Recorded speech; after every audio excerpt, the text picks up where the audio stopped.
Welcome to UPLEVEL, Real Health, Real Talk with Dr. Jenna Blasi. I'm Dr. Jenna. I spent years crafting ways to help women thrive, and I want to help you do the same. On this podcast, we dive deep into health at every level, focusing on the mind, the body, and the spirit. This is where real conversations meet transformational wellness. We'll be talking about all the things that truly matter, from nutrition and fitness to lifestyle, mindset, and personal development. Plus, the real deal on managing stress and navigating menopause. So if you're ready to elevate your health journey with authentic, transformative insights, you're in the right place. Let's get started.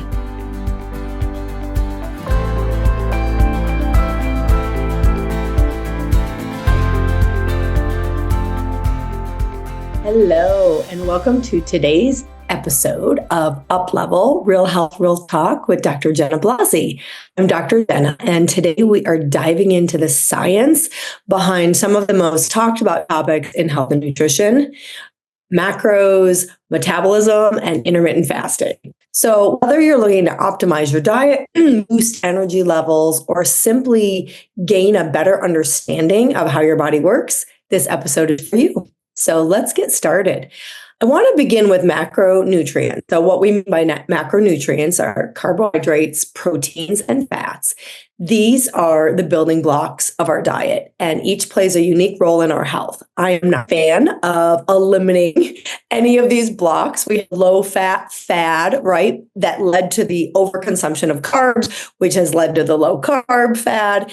And so all of these play a crucial role in our health, and starting with carbohydrates, because many of us are afraid of carbohydrates, and so many people are trying no-carb diets, incredibly low-carb diets. And so one of the things to remember is carbohydrates are our main energy source for our body. So research shows us that whole complex carbohydrates, whole grains, vegetables, legumes, these support sustained energy and gut health, while refined carbs, which we absolutely should be limiting or eliminating, those can lead to insulin spikes and energy crashes. And so one of the ways we can look at carbohydrates is focusing on low glycemic index foods. And those are the ones, glycemic index is, how quickly our body spikes in sugar. And so they've done some studies on managing diabetes and energy levels and impact, the positive impact of focusing on these low GI foods for that.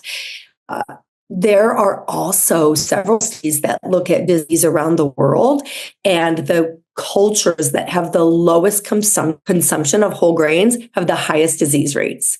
And we don't have a health record here in this country. We keep seeming to swing to these extremes, right, rather than having a balance. Proteins are essential for muscle repair, immune function, hormone production. I work with a lot of peri-menopausal and menopausal, postmenopausal women, and protein is incredibly important, and many of us are not getting enough protein for our needs. And so high protein diets, they can aid in weight management by increasing our satiety, which is our satisfaction, our feeling full, and preserving lean muscle mass. And then fats, again, the low fat, no fat craze is hopefully behind us. We know the benefits of healthy fats, our omega-3s, our monounsaturated fats. These are crucial for brain health, hormone balance, and anti-inflammatory benefits. And I'll speak to this a little bit later in this episode, but this idea that saturated fats are fine for our health, this idea that saturated fats are not a concern and that cholesterol is not a concern is not supported by research. All right, limiting saturated fats in our diet is going to lead to better health and better longevity. And so the Mediterranean diet, for example, rich in healthy fats, meaning monounsaturated, polyunsaturated, has been linked to reduced cardiovascular disease and a lot of other health benefits. So misconception that low-fat diets are always better, that's been debunked. And there's been a ton of studies highlighting the benefits of fat-rich diets like the Mediterranean style for eating, but not saturated fat.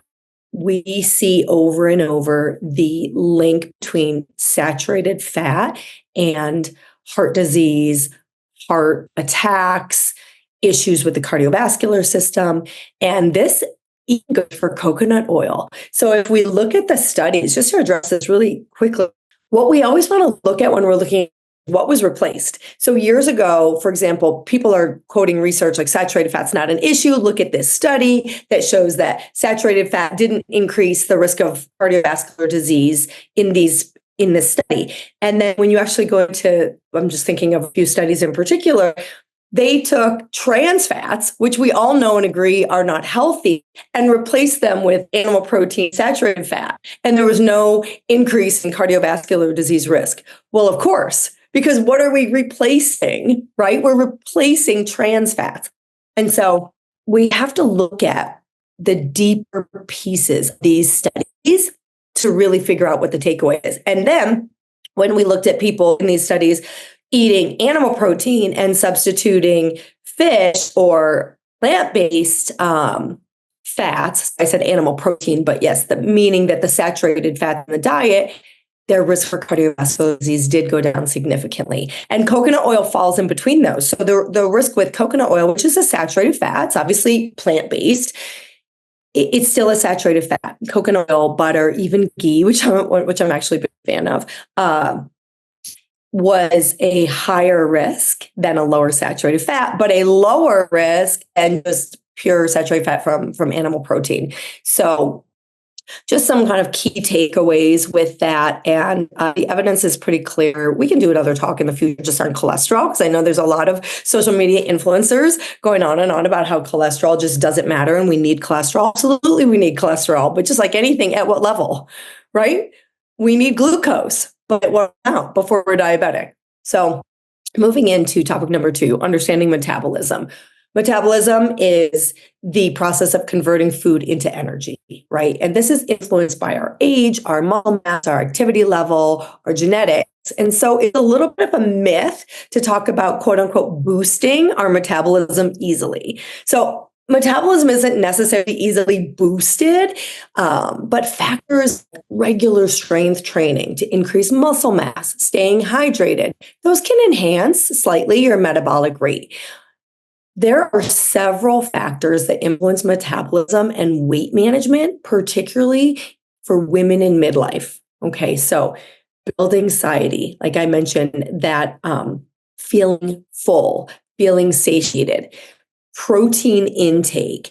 Now, protein intake is beneficial for growing our muscle. It's also been shown to, like, it helps us feel satisfied. It helps us feel full. And some of the studies show that increasing protein by just 3% of your daily calories reduce your overall calorie intake up 230 calories in menopausal women. And so would you believe it if I told you that when they have looked at the average protein consumption, it's 16% here in North America, 16% of the macros, right? You hear talk of macros. What percentage of your calories come from protein? What percentage come from carbohydrates? What percentage come from fats? And the average woman gets 6%. So just even upping that to 20%, just even upping that, 3 or 4% made a significant difference for women. And one of the things that happens in menopause is our protein needs go up because we're losing muscle and we're not building muscle as quickly. So our protein needs go up and we end up eating more calories in general. We think we're doing the same thing, but our body's trying to get that protein. If we don't specifically address that macronutrient of protein, we end up eating more calories in general. So something to be aware of, and you can track that for yourself. Now, when we're active, I recommend 30% of our macros come from protein. Again, you have to find kind of what works for you and how active you are. But it doesn't have to be a huge step to begin. So muscle growth is another big piece for metabolism. So resistance training helps build our muscle, which burns more calories at rest. Studies have shown that strength training increases our resting metabolic rate, our RMR, our resting metabolic rate over time. Again, consistency. We talked about that last time. All of these are over time. Exercise is going to boost our metabolic rate in general. As I said, increasing protein, and then sleep. Poor sleep can disrupt the hormones that regulate hunger, that regulate metabolism. So we want to aim for 7 to 9 hours of quality sleep a night. So focusing on these areas may help support a healthy metabolism, but it is important to note, as I just mentioned, that making changes in these areas requires consistent effort. And it doesn't necessarily, guarantee that significant boost in metabolism, but you will, if you stick with these changes that we've talked about really in all of these episodes today, you will see results. We have to get excited about the process and stop giving up too soon and thinking, well, it should be here by this time. These things difference over time. And then the other thing is non-exercise activity thermogenesis, or NEAT, N-E-A-T. So this is the small everyday movements like fidgeting, standing, walking, our ability to burn with these small movements. This significantly contributes to the amount of calories that we burn. And when people didn't realize, when COVID happened and everything shut down, people's NEAT decrease. Even for me, like I would walk to my office, or even if I didn't walk to my office, because I started doing Zoom, but normally before that, when I had an in-person practice, and I had steps up to my office. And so you're just moving more, and people were getting way fewer steps and not realizing it. This contributes significantly to what we're burning.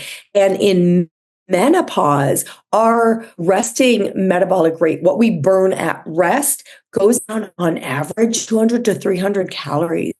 That's huge, which is why women in menopause feel like they have to run just to stay in place, because you are actually burning fewer calories just by this stage of life. And so these non-exercise activities are really helpful. Get a standing desk, get a walking treadmill if you're in meetings all day long, get up in between appointments during the day and move around. Topic number 3, intermittent fasting, or IF. Intermittent fasting has gained a lot of popularity, right, for its potential benefits, and people are using it for trying to have weight loss, but the evidence is actually mixed. So there's a lot of different ways to do intermittent fasting, but it's basically time-restricted eating, right? A popular one is you fast for 16 hours and then you eat during a window of 8 hours. But there's alternate day, there's different ways. It's important to know that the positive research on intermittent fasting has been conducted on specific populations. The evidence for women is very limited, and it's been particularly conducted on overweight diabetic men. Okay, so the evidence shows that it's not actually superior to just restricting calories. A lot of people that achieve weight loss benefits from intermittent fasting, it's actually because they're eating more calories because their window is smaller. But this can backfire. I have seen people binge. So I used to do intermittent fasting, and I would do a 16-8, and it was too long. It was too long, and I ate so much during I made up for it during that 8-hour window. And so it's different for women. There is evidence that show that it can help for weight loss, but again, it's equal to calorie restriction. It's easier for people to restrict in a narrower window than to try and restrict in quote unquote normal day. And it can have some benefits, with insulin sensitivity, metabolic flexibility, but I really encourage you to be cautious.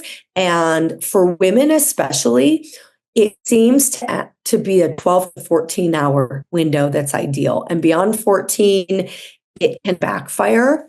And for you as an individual, you have to figure out if this interests you. And this is looking more at maybe a time-restricted eating rather than intermittent fasting. I feel like a lot of people use intermittent fasting, honestly, to kind of justify dieting. It's like, oh, I'm not on a diet, I intermittent fast, but they're really restricting, and this can lead to low energy availability. It can affect your performance. It can affect your recovery if you're actually being active, which will be very beneficial, as we know, we're consistent on this with the studies of the benefits of exercise for your metabolism, exercise for maintaining lean muscle and building muscle.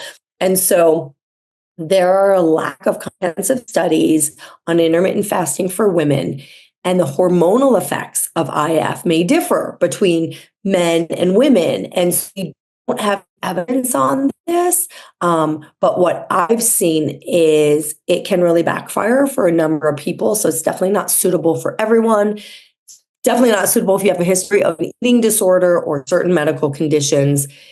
Individual responses vary, but for women in general, if you're interested in this, I would look at a 12 to 14-hour time restricted eating, because when we go into that fat burning mode, if we stay in it too long, we actually start to stress the body, potentially affecting our hormones in a negative way. And then we start burning our muscle up for carbohydrates. And if, like me, you like to exercise in the morning, it's going to affect a time restricted window, because we want to make sure we have enough fuel around our workout, that we're not sacrificing performance, we're not sacrificing recovery and the benefits from the exercise. So overall, dietary patterns for health.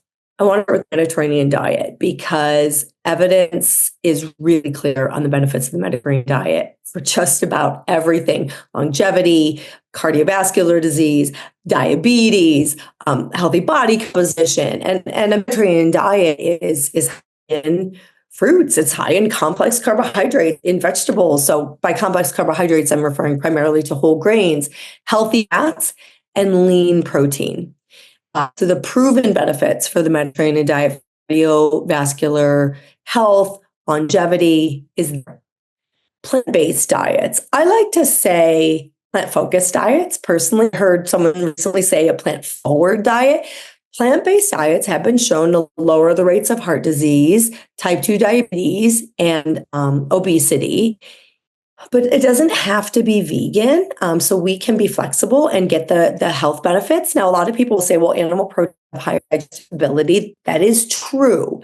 But plant-based proteins can be equally effective if you're meeting your protein needs. All right. And I'm going to break this down in a few of like what our goals are around these particular categories. But the source of protein, plant-based or animal-based, has been shown to not significantly impact performance parameters, muscle development, as long as the total calorie intake is appropriate and your protein target. Okay, so you can be vegan or vegetarian, be fully healthy, and be building muscle and leaning towards a plant focus, because a Mediterranean diet is a plant-focused diet. It's high in fruits and vegetables and whole grains and healthy fats and lean proteins. There's less red meat, and making sure we're getting plenty of vegetables. And then low-carb diets, I addressed this a little bit in the beginning. Is there a place for low-carb diets? Sure, but how low carb, right? It can be effective. We are more insulin resistant when we hit menopause. We might need to adjust, right, our grain consumption. So it can be effective for releasing weight, managing blood sugar, but the long-term sustainability and potential nutrient deficiencies should be considered. So low carb could mean 30% of your diet, not zero, or well, no, I don't know if anyone's doing zero, but 5% or 10% is very, very low. It's not sustainable. And I see it trigger hormone imbalances, particularly in women, but men too. And the long-term health benefits are really not there. And as I said in the beginning, we have seen disease rates highest in the places that are not having complex carbohydrates. Now, I would be remiss if I did not address alcohol here. Especially, there's a lot of recent publicity around alcohol. And so if you haven't heard, alcohol is the third leading preventable cause of cancer. It's the third leading preventable cause of cancer after tobacco and obesity. Okay? This is huge. One alcoholic drink is causally associated with with a 10 to 17% absolute risk. So there is a linear, meaning there's every drink you have increases your risk more. Your risk goes up with every drink. And cancer associated with, alcohol has been associated with 7 different cancers. The more you drink, the more you increase that risk. It was labeled a class 1 carcinogen. That's not an easy designation to get. Class 1 carcinogen is toxic. There is no healthy level for alcohol. Now, look, I'm not telling you not to drink, but be informed. If you love drinking, look at why. Because I work a lot, as you know, as I've said, menopausal, we talk about hormone therapy, and there's a lot of misconceptions around hormone therapy. A lot of women are afraid of the increased risk of breast cancer. Guess what increases the risk 4 times more than that? Alcohol. Alcohol increases the risk of breast cancer significantly. It increases the risk of 7 different types of cancer, including breast. So there's not a safe. Every drink increases the risk, and alcohol was associated with every cause of death, an increase in every cause of death, except for heart attacks, which is kind of random, if that's the only thing that you care about. But it's toxic, and so I think that you should know this so you can make an informed decision. Now, social media makes it seem like there is not a consensus on what constitutes a healthy diet, right? This is not true, all right? Among qualified nutritional professionals, academics, people that have spent their life looking at the evidence of nutrition, there is wide agreement. And this agreement basically looks like eat a plant-rich, varied diet, but not too much, right? If you eat too many calories, you're not going to be at the weight you want. You won't be healthy. Research consistently shows that plant-based, plant-forward, plant-focused diets reduce the risk of chronic disease, including heart disease, diabetes, etc. We want to eat more vegetables and fruit. High intake of fruits and vegetables is linked to lower risks of mortality and disease. And again, if you're insulin resistant, maybe for you that's a little bit different. I don't ever want to take the individuality out of the overall guidelines, right? Maybe it's a quarter cup of blueberry you add to your smoothie, but it's not the fruits that are the main issues as all of the processed sugar and the refined carbohydrates. Another guideline, eat less meat.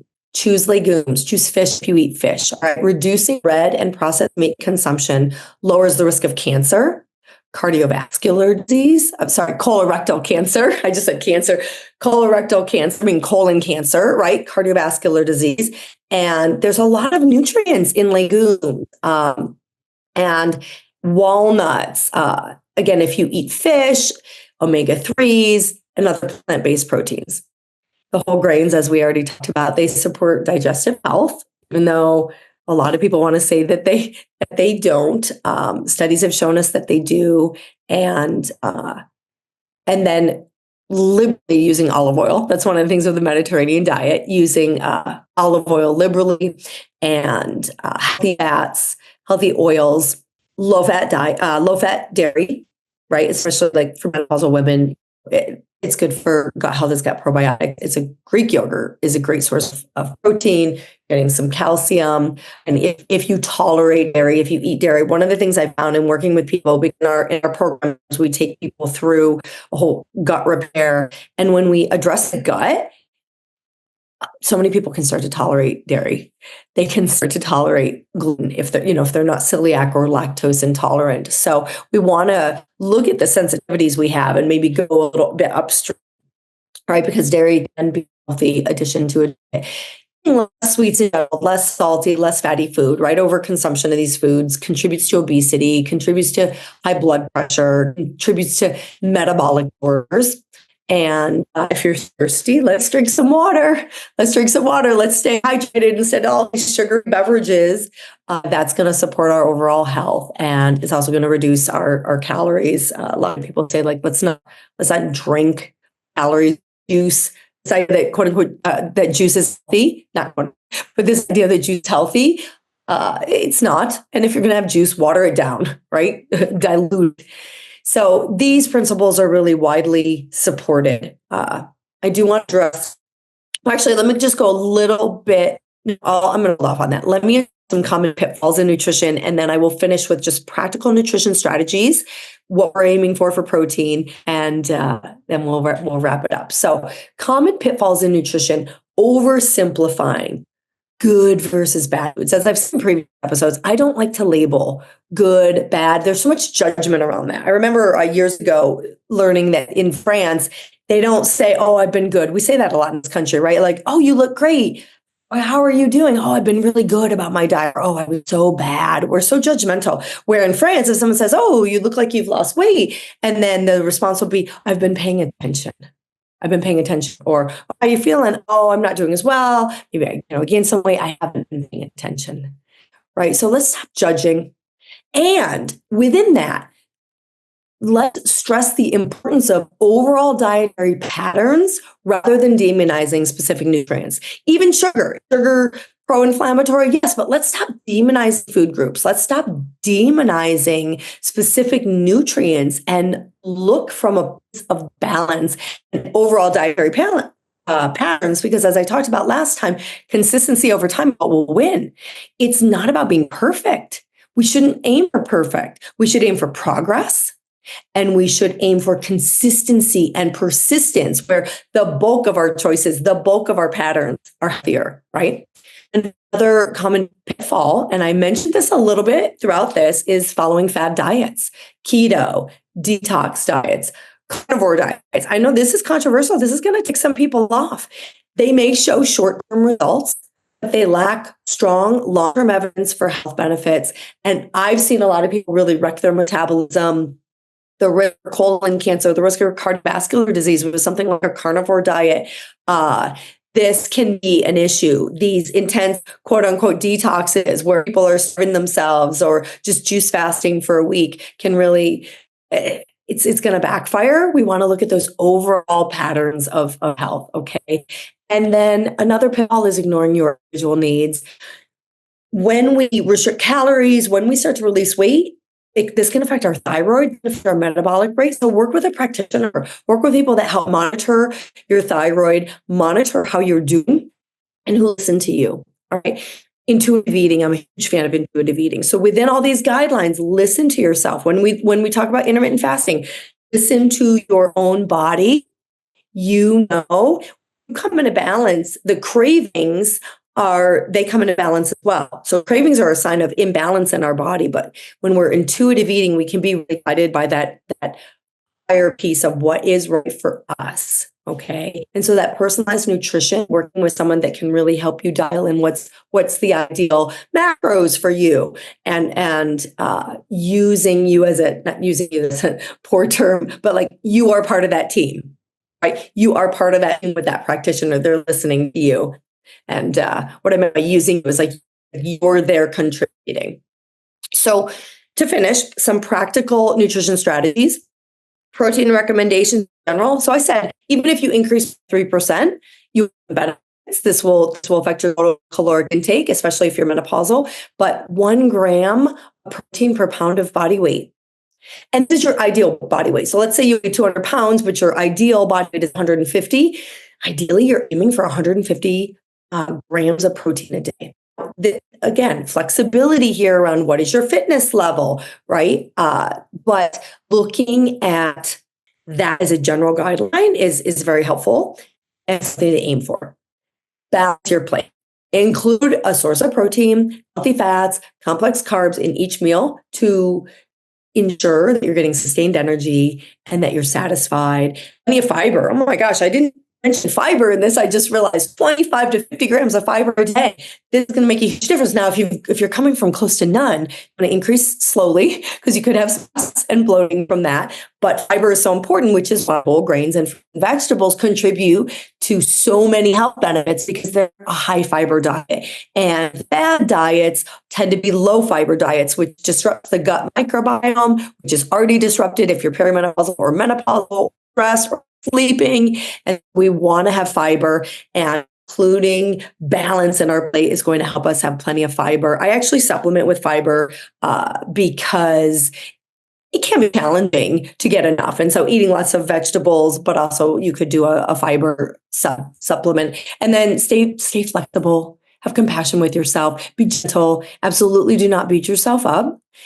Every day is day one. And every meal is a new meal. So just make healthy choices and keep moving and stay consistent and looking at those overall patterns and stay flexible. Our stress matters. So if you go to a restaurant, do the best you can. Let's be flexible.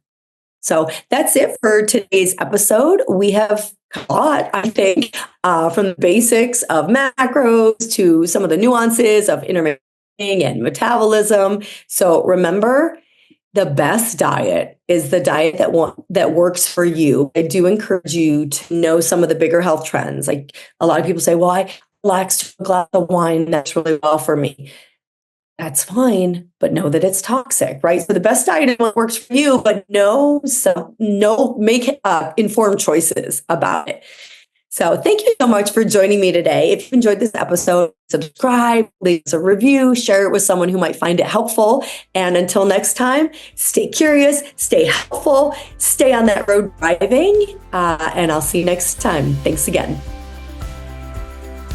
Thank you for joining me on this episode of UPLEVEL, Real Health, Real Talk.